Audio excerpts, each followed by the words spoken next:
hanya kepadanya ku kan berlari di saat ku bimbang dalam hidupku. Yang aku percaya dalam hadiratnya ada kekuatan yang baru. Walau ku melangkah dalam tekanan, badai pencobaan datang menghadang, yang aku percaya dalam hadiratnya ada kekuatan yang baru. Bukan terbang tinggi bagai raja wali di atas segala persoalan hidupku, dan aku percaya saat ku bersama Dia tiada yang mustahil bagi Dia.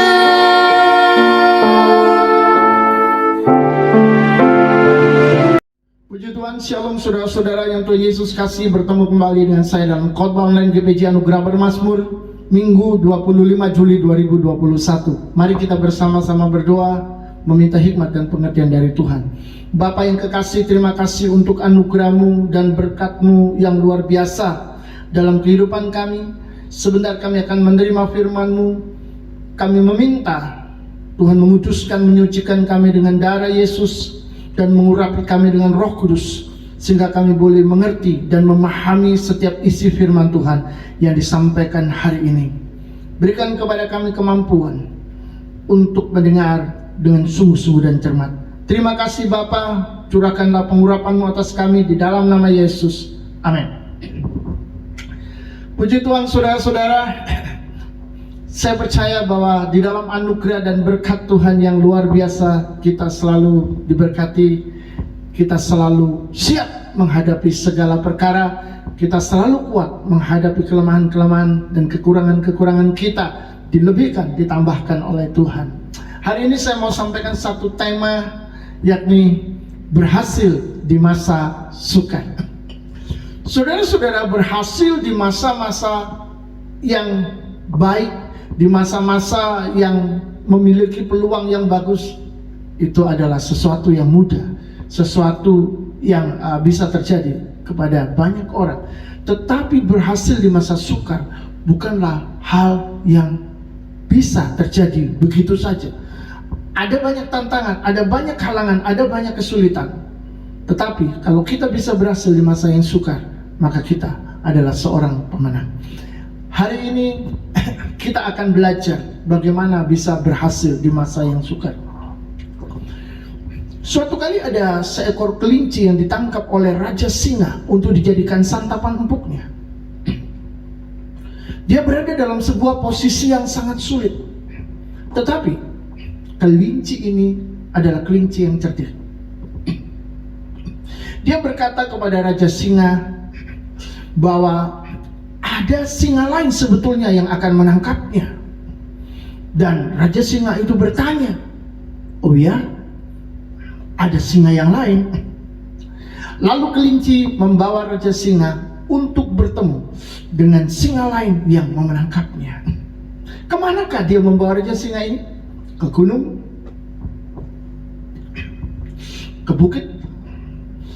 Ke pepohonan atau semak-semak yang liar? Atau dia membawa ke sebuah padang belantara yang kering, atau ke hutan? Ternyata kelinci ini membawa singa ini ke sumur yang dalam. Pada waktu singa ini melihat ke dalam, dia melihat cerminan dirinya. Lalu singa ini menunjukkan superioritasnya. Dia mengaum dengan keras, "Aku adalah Raja Singa." Begitu saudara. Tapi yang terjadi adalah bahwa singa yang ada di dalam sumur itu balik membalasnya. Aku adalah Raja Singa. Wow, Raja Singa ini menjadi begitu marah dan dia melompat untuk menerkam singa lain yang menganggap dirinya juga Raja Singa. Akhirnya singa ini tidak bisa kembali lagi ke atas. Saudara-saudara, kelinci ini dengan senang riang gembira pergi meninggalkan tempat itu dengan penuh kemenangan. Di masa yang sukar, dalam keadaan posisi yang sulit, kelinci ini bisa tetap berhasil. Puji Tuhan. Tentu saja ini adalah sebuah ilustrasi tentang kecerdikan kelinci yang keluar dari masa sukar. Tapi hari ini kita akan belajar melihat keberhasilan tentang seorang tokoh Alkitab setelah melewati kondisi-kondisi sukar yang bahkan harus berurusan dengan nyawanya. Saudara-saudara, Daud adalah seorang yang bertaruh nyawa untuk masuk menjadi seorang yang berhasil di masa yang sukar. Kita baca di dalam 1 Tawarik 14 ayat 8 sampai 17. Ketika didengar orang Filistin bahwa Daud telah diurapi menjadi raja atas seluruh Israel, maka majulah semua orang Filistin untuk menangkap Daud. Tapi Daud mendengar hal itu, lalu majulah ia menghadapi mereka. Ketika orang Filistin itu datang dan mengadakan penyerbuan di lembah Refaim, bertanyalah Daud kepada Allah, apakah aku harus maju melawan orang Filistin itu dan akan kau serahkankah mereka ke dalam tanganku? Tuhan menjawab, majulah, aku akan menyerahkan mereka ke dalam tanganmu. Lalu majulah ia ke Baal Perasim, dan Daud memukul mereka kalah di sana. Berkatalah Daud, Allah telah menerobos musuhku dengan perantaraanku seperti air menerobos. Sebab itu orang menamakan tempat itu Baal Perasim. 12. Orang Filistin itu meninggalkan para allahnya di sana, lalu orang Israel membakarnya habis atas perintah Daud. Ketika orang Filistin menyerbu sekali lagi di lembah itu, maka bertanyalah lagi Daud kepada Allah, lalu Allah menjawab, janganlah maju di belakang mereka, tapi buatlah gerakan lingkaran terhadap mereka. Ini strategi perang, sehingga engkau dapat menyerang mereka dari jurusan pohon-pohon kertau.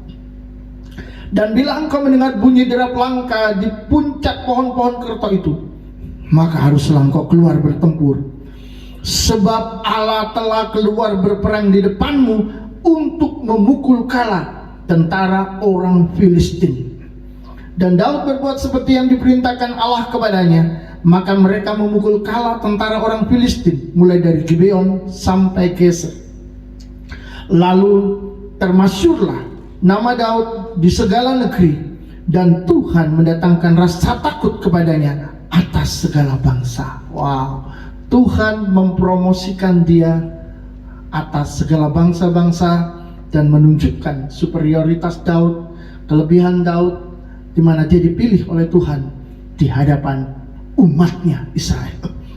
Saudara-saudara, kita baru saja membaca tentang keberhasilan Daud. Tapi itu tidak seperti membalik telapak tangan. Karena saudara, apa yang dilakukan Daud itu butuh perjuangan yang sangat berat. Bahkan dia harus berhadapan dengan raja sendirian. Tetapi Daud mengandalkan Tuhan. Itulah yang membuat dia berhasil, walaupun berada di masa-masa sukar. Dia tetap bisa menjadi seorang pemenang. Siapakah Daud? Sebenarnya Daud adalah seorang anak yang tertolak di dalam keluarganya. Ayahnya menempatkan dia sebagai penggembala domba yang kerap diperintah untuk melayani para kakaknya, membawakan makanan, minuman di lapangan, karena kakak-kakaknya adalah prajurit Saul. Dengan kata lain saudara, Daud ini adalah seorang anak yang sakit hati dan menjadi pelayan kakak-kakaknya. Hidupnya tidak dihargai dan kekurangan kasih sayang. Dia tidak dianggap oleh orang tuanya sendiri. Namun di luar Daud berkembang menjadi seorang yang bergaul karib dengan Tuhan. Ini adalah poin penting. Bergaul karib dengan Tuhan, dan pemuda yang sebenarnya bertanggung tanggung jawab di dalam pekerjaannya serta sangat berani. Ketika menjaga ternaknya, dia membunuh beruang dan singa yang ingin menerkam ternaknya. Dia melindungi mereka. Saudara-saudara, walaupun keluarga tidak memberinya dukungan, tapi Tuhan memilihnya untuk sesuatu yang besar.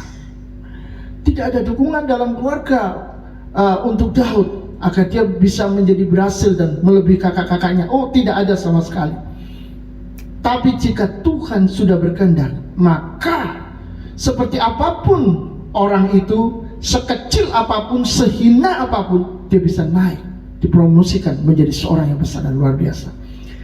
Mari kita lihat di dalam Mazmur pasal 27 ayat 10. Sekalipun ayahku dan ibuku meninggalkan aku, namun Tuhan menyambut aku.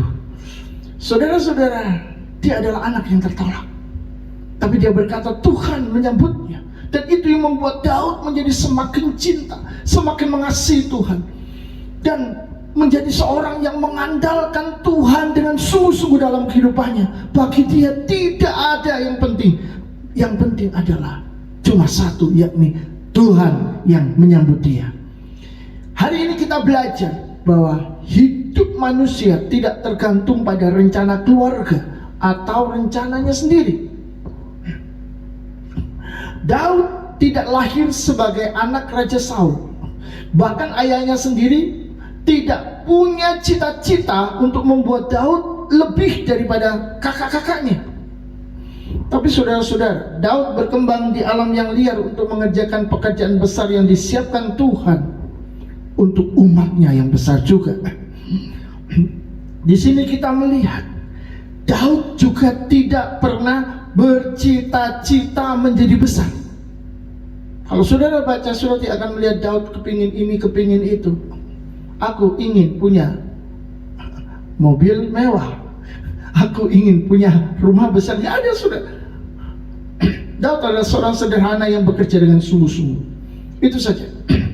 Tetapi saudara, dia berjalan bersama Tuhan yang mengarahkan dan membimbing dia untuk menjadi manusia yang berhasil di masa depan. Jadi kita belajar satu hal. Keberhasilan bukan hanya untuk orang besar, tetapi orang kecil manapun atau orang kecil siapapun bisa menjadi besar karena Tuhan. Karena keberhasilan tidak tergantung kepada situasi ataupun kondisi. Yang kedua, hidup itu bisa diusahakan dan direncanakan, tetapi keputusan, keberhasilan ada di tangan Tuhan. Mengandalkan Tuhan adalah jalan untuk menerima kebaikan dan kemurahan hati Tuhan, untuk mengalami terobosan-terobosan di masa-masa yang sulit. Seperti sekarang ini tentunya. Saudara, Daud yang kecil mengalahkan Goliat yang besar karena nama Tuhan. Bagaimana dengan kita? Mungkin kita berpikir kita juga adalah orang-orang yang tidak berdaya di masa-masa yang sukar, di masa-masa yang sulit seperti sekarang ini. Tapi kalau kita mengandalkan Tuhan, maka Tuhan pun akan bertindak untuk menolong kita. Kita akan mengalami pertolongan di dalam segala situasi dan tidak dibatasi oleh masa-masa tertentu. Saudara-saudara, di dalam 1 Samuel 18 ayat 14, firman Tuhan berkata, Daud berhasil di segala perjalanannya sebab Tuhan menyertai dia. Alkitab berbicara sangat spesifik bahwa keberhasilan Daud sampai menjadi orang nomor 1 di Israel itu karena disertai Tuhan. Dan bahkan Daud diurapi oleh Tuhan. Untuk menjadi raja, seseorang harus diurapi oleh nabi, dan Daud diurapi oleh Nabi Samuel. Ada baiknya kita membahas sedikit tentang pengurapan atau diurapi, supaya kita bisa mengerti lebih lagi. Di zaman perjanjian lama, orang yang diurapi disebut Mesias di dalam bahasa Ibrani. Di dalam bahasa Yunani disebut Kristus yang diurapi. Dan ada banyak yang diurapi di dalam perjanjian lama. Ada banyak orang, nabi, raja, dan imam, dan lain sebagainya. Saudara-saudara, mereka dikuduskan dan dikhususkan untuk suatu tugas pelayanan yang khusus, yang berbeda dari yang lain. Setelah diurapi, mereka baru menjalankan pelayanan. Diurapi pakai apa? Pakai minyak urapan yang terbuat dari rempah-rempah yang dicampur. Campurannya bisa dengan minyak zaitun, minyak mur, kayu teja, tebu. Dan tentu saja saudara-saudara, minyak urapan yang kudus ini digunakan untuk melantik seseorang, melantik orang dalam jabatan tertentu seperti Daud diurapi menjadi raja, seperti Harun diurapi menjadi imam. Siapa yang mengurapi? Musa. Dengan apa? Minyak urapan. Dan urapan ini juga bisa digunakan dengan tujuan lain, seperti untuk menguduskan benda-benda kudus, ya, atau termasuk juga untuk pengurapan kesembuhan, seperti di dalam kitab Yakobus. Seorang yang sakit hendaklah ia memanggil seorang penatua, lalu biarlah penatua itu mengolesinya dengan minyak, dan dia disembuhkan di dalam iman. Yesus sendiri dinantikan sebagai sosok Mesias yang membebaskan bangsa Israel dengan kekuatan militer, politik. Saudara-saudara yang dikasihi Tuhan, itu sebabnya orang-orang Israel menanti-nantikan Mesias yang akan memberikan kepada mereka kemenangan dan kelepasan dan kemerdekaan. Di zaman itu, orang-orang Yahudi berada di bawah tekanan militer orang-orang Romawi. Mereka dijajah dan mereka ingin keluar menjadi bangsa yang superior, yang menjadi bangsa yang lebih hebat daripada bangsa-bangsa yang lain. Dan ketika Yesus muncul, Yesus dilulukan sebagai Mesias sebenarnya. Tetapi Yesus tidak pernah menunjukkan kekuatan militer. Yesus tidak pernah berpolitik untuk itu. Itu sebabnya Yesus akhirnya malah diserahkan, saudara, untuk diserahkan kepada bangsa Roma untuk dihukum mati. Saudara-saudara yang dikasihi Tuhan, itu sebabnya sampai hari ini orang-orang Yahudi tidak pernah menerima Yesus sebagai Mesias yang dijanjikan oleh firman Tuhan, Mesias yang membebaskan bangsa mereka. Mengapa? Karena menurut mereka Yesus ini tidak cocok jadi Mesias seperti yang mereka pikirkan. Tapi sebenarnya malaikat Tuhan justru menjelaskan bahwa Mesias yang satu ini, Mesias yang berhak ini adalah Mesias yang memang berbeda dengan Mesias yang lain. Sebab ia bukan pembebas dengan kekuatan militer atau dengan kekuasaan seorang raja, melainkan dia membebaskan umatnya dari dosa-dosa mereka. Bukan membebaskan umatnya dari penjajahan bangsa lain, menjadikan mereka bangsa yang superior, yang lebih hebat dari bangsa-bangsa lain, menjadi bangsa nomor satu. Bukan. Tapi Yesus ini datang untuk membebaskan umatnya dari dosa-dosa mereka. Dan dia bukan menjadi raja dengan kekuatan militer dan politik. Bukan. Dia adalah raja segala raja. Dan dia bukanlah manusia biasa, melainkan Allah sendiri yang turun menjadi manusia. Itu sebabnya firman Tuhan dinubuatkan oleh Nabi Yesaya, akan datang seorang anak atau lahir seorang putra yang namanya disebutkan orang Bapa yang kekal. Dan itu adalah nama, sebutan untuk Allah sendiri, karena ada kekekalan di sana. Ada Allah yang perkasa, Raja damai, penasihat yang ajaib. Saudara-saudara, kalau di sana dikatakan Allah perkasa, bahwa putra ini sebenarnya adalah Allah.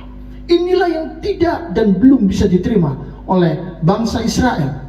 Tetapi kita menerimanya Karena kita telah menerima anugerah, melihat Alkitab dengan jelas. Karena anugerah Tuhan, karena Roh Kudus bekerja di dalam kita. Orang yang disertai Tuhan itu punya ciri-ciri. Yang pertama, dia menerima pengurapan. Dan ketika diurapi, seseorang akan diuji lebih dulu, dan setelah itu dikokohkan. Waktu Daud menerima pengurapan sebagai raja, dia menjadi raja, dia langsung diserbu oleh orang-orang Filistin 2 kali.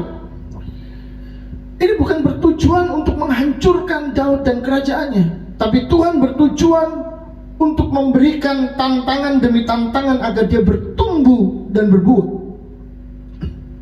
Karena memang Daud sebagai orang yang diurapi Tuhan harus diuji dulu, tapi setelah itu dikokohkan. Karena 2 kali orang bangsa Filistin menyerang, Daud tetap menang, dan itu membuat kerajaan Daud sebagai kerajaan yang menjadi pemenang dan kerajaan yang kokoh. Saudara-saudara menjadi kuat dan memiliki keyakinan sebagai pemenang setelah selesai proses. Kita sebagai milik Tuhan juga mengalami pengurapan secara langsung sebenarnya. Kita tidak lagi diurapi pakai minyak urapan seperti zaman Daud, seorang nabi memberikan pengurapan. Kita juga tidak diurapi menjadi raja, menjadi nabi, imam, lain sebagainya. Tapi kita langsung diurapi oleh Roh Kudus, diurapi oleh Tuhan. Ada transfer spirit ya dari Kristus. Mari kita lihat 2 Korintus 1 ayat 21 sampai 22.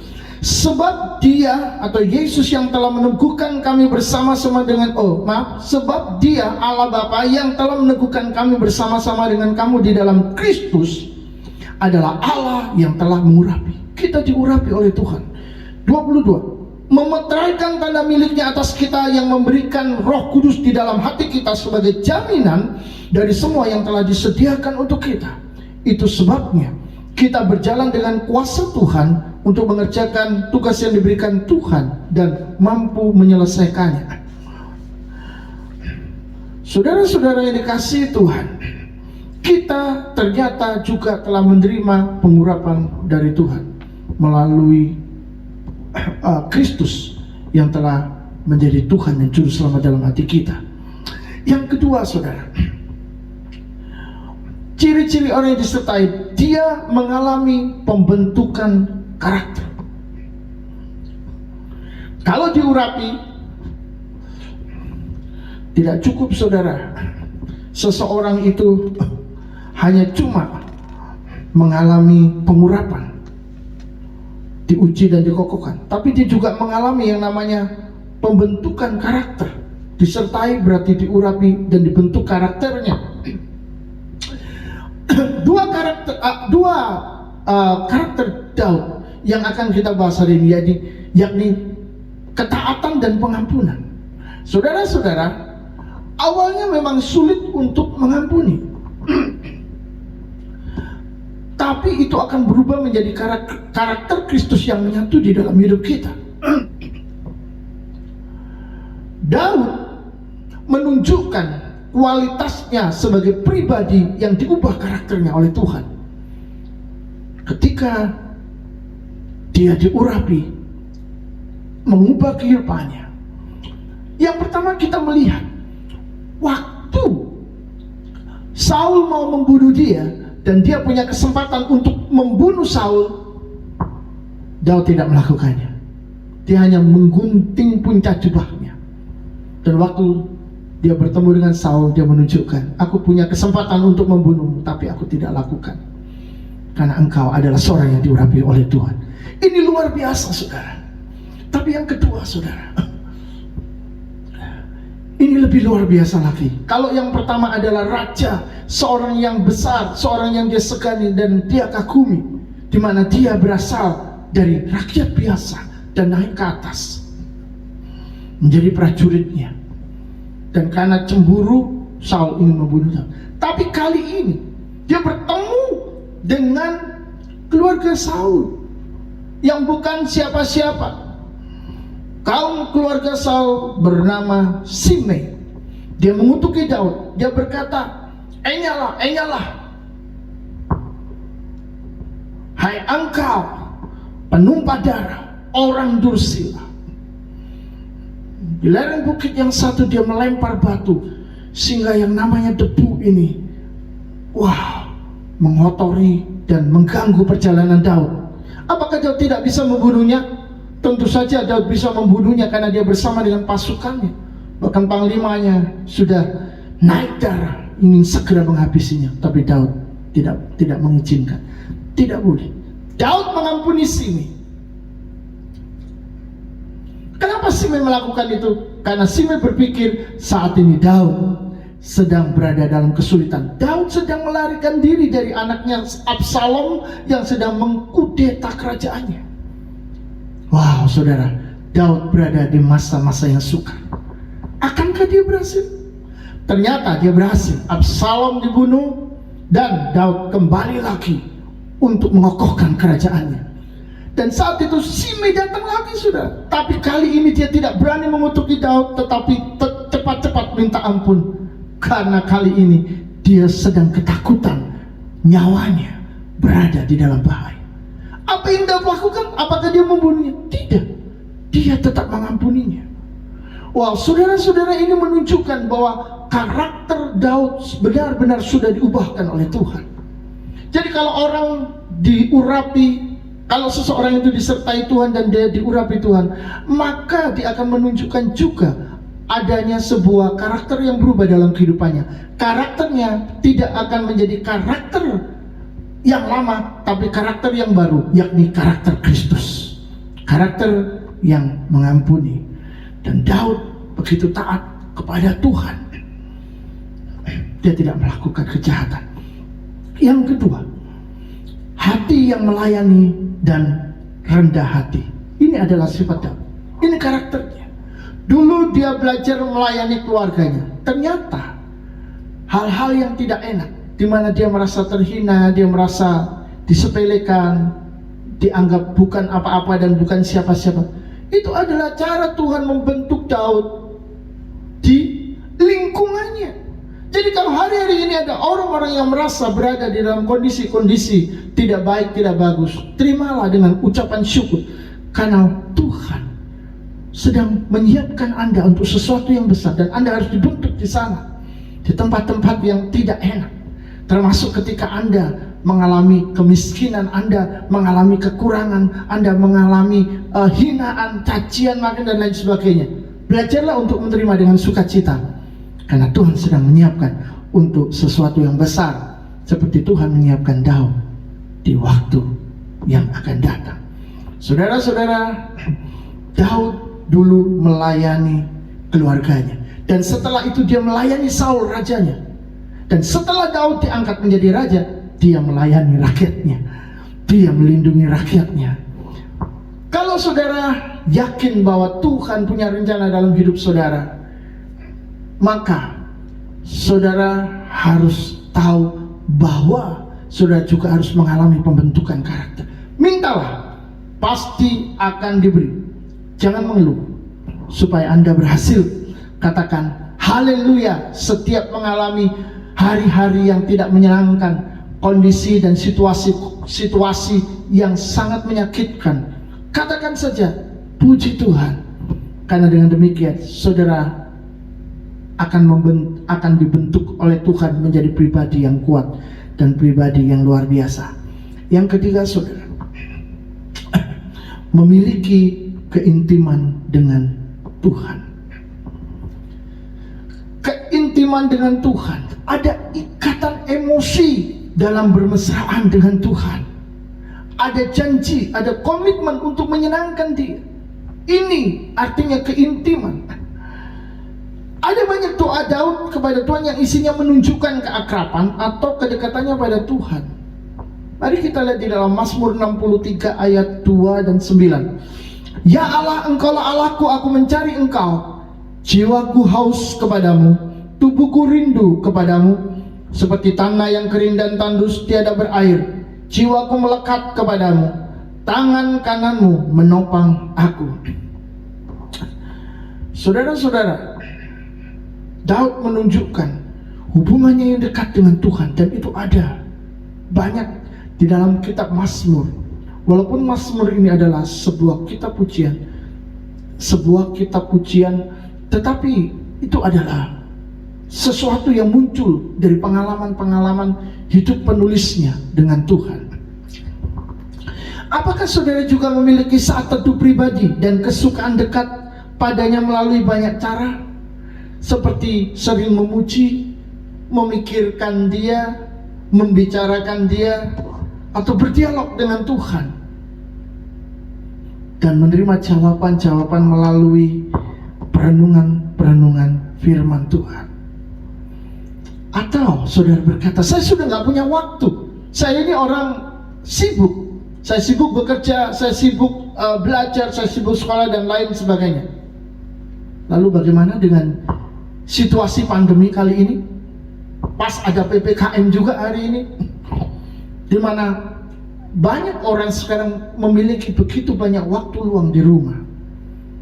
Karena udah di lockdown, ditutup, sampai ada yang marah-marah di luar negeri, di Sydney, nggak mau di lockdown lagi. Saudara-saudara, bagaimana? Di waktu-waktu ini, apakah saudara punya waktu untuk intim dengan Tuhan, berhubungan dekat dengan Tuhan? Apakah saudara punya waktu untuk bersekutu? Jawaban apapun akan memberitahu saudara bahwa saudara adalah seseorang yang dekat atau yang tidak dekat. Mulailah, karena ini yang akan membuat saudara bisa menjadi orang-orang yang berhasil di masa-masa kesukaran.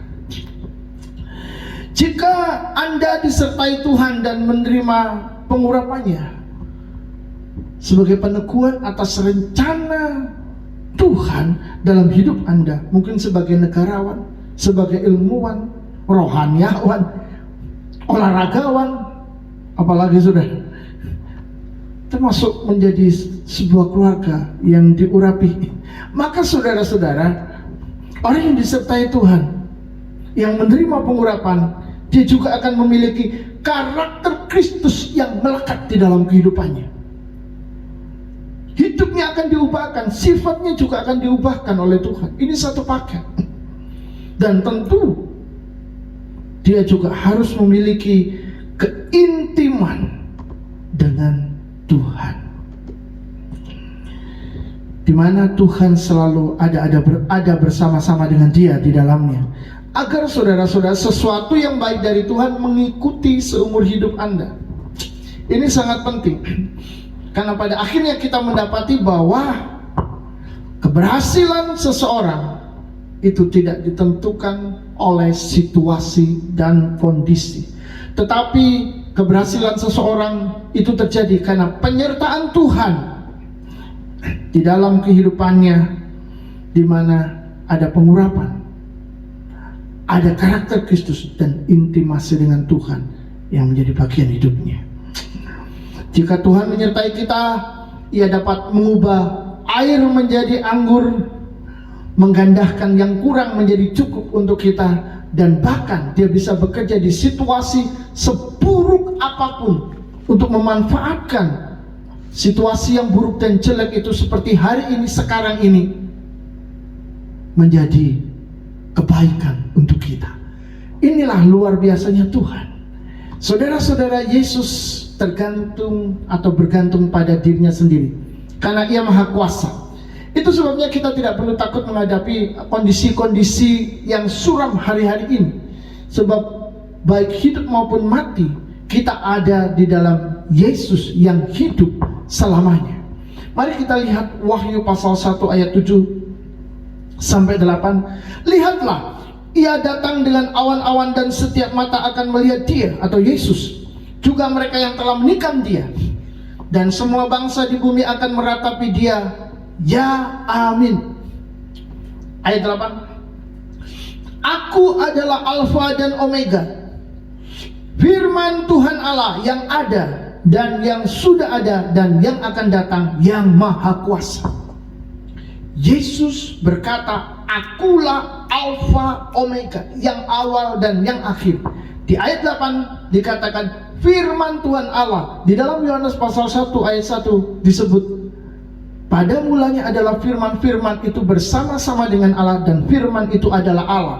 Di dalam Yohanes 1:14 dikatakan firman itu telah turun menjadi manusia dan ada bersama-sama dengan kita. Maka Yesus inilah yang dimaksud di dalam Wahyu pasal 1 ayat 8. Karena ada orang bilang, ini bukan Yesus, ini Bapa, ini Allah. Karena tidak mau mengakui Yesus sebagai Tuhan, tidak mau menerima Yesus sebagai yang Maha Kuasa. Tetapi ayat ini jelas, aku adalah Alfa dan Omega, firman Tuhan Allah. Itu adalah gelarnya. Dan di ayat ini dikatakan, aku Maha Kuasa, Yesus Maha Kuasa. Maka tidak perlu ada yang ditakutkan lagi atau dikhawatirkan lagi. Kalau sudah benar-benar bersandar mengandalkan Tuhan, maka sudah percaya bahwa Yesus yang Maha Kuasa itu sanggup mengerjakan hal-hal yang tidak mungkin menjadi mungkin, yang mustahil menjadi tidak mustahil. Janji Tuhan akan digenapi. Mari kita bersama-sama berdoa kepada Yesus. Yohanes 14 ayat 14. Jika kamu meminta sesuatu kepadaku, kata Yesus, kalau kamu minta sesuatu kepadaku dalam namaku, maka aku akan melakukannya. Jadi saudara-saudara, kita tidak harus minta kepada Bapa melalui Yesus sebagai pengantara. Yesus berkata, kalau kamu minta kepadaku, aku akan melakukannya. Ketika saudara meminta kepada Yesus, saudara langsung menerimanya. Ada orang bilang kalau berdoa itu harus kepada Allah melalui Yesus sebagai pengantara. Apa fungsinya? Seorang pengantara, wakil, betul, seperti seorang imam. Tapi Yesus sendiri juga adalah Allah. Yesus berkata di dalam Yohanes 10 ayat 30, aku dan Bapa adalah satu. Kalau Bapa itu adalah Allah, Yesus itu adalah Allah. Tidak mungkin Yesus menjadi pengantara kalau dia bukan Allah. Dulu zamannya imam-imam di muka bumi ini, pengantaranya mati dan dia harus membawa dosanya sendiri. Yesus mati tidak membawa dosanya sendiri, karena Yesus tidak berdosa. Dia menanggung dosa kita. Mengapa? Karena dia adalah Allah. Dia dikandung oleh Roh Kudus. Jadi saudara-saudara, kalau kita berdoa kepada Yesus, maka secara langsung Yesus melakukannya untuk kita. Kita juga tidak butuh perantara lain. Kita tidak perlu minta pertolongan kepada Rasul Paulus yang mungkin pernah ketemu langsung dengan Tuhan, atau minta kepada Rasul Petrus, Yakobus, Yohanes yang dekat dengan Tuhan. Tidak perlu. Kita tidak membutuhkan pengantara lain. Kita langsung diperintahkan oleh Tuhan Yesus berdoa kepadanya. Mintalah kepadaku, maka aku akan melakukannya. Saudara-saudara, ini adalah kebenaran yang sangat tegas, karena Yesus adalah Allah dan Tuhan yang berhak menerima dan menjawab doa kita. Orang yang disertai Tuhan memiliki 3 ciri. Yang pertama, dia menerima pengurapan. Yang kedua, dia mengalami pembentukan karakter. Dan yang ketiga, dia memiliki keintiman dengan Tuhan. Maka dengan demikian, orang-orang yang disertai oleh Tuhan akan menjadi orang-orang yang berhasil di masa-masa sukar. Karena dengan karakter yang dibentuk, dia menjadi seorang yang tahan uji, tidak mudah digoyahkan, tidak mudah tergelincir dan jatuh. Dia tetap bersuka cita, bersemangat, dan melihat pengharapan ada di depan matanya, karena Tuhan selalu menyertainya. Amin. Tuhan memberkati. Walau ku melangkah dalam tekanan, badai pencobaan datang menghadang, yang aku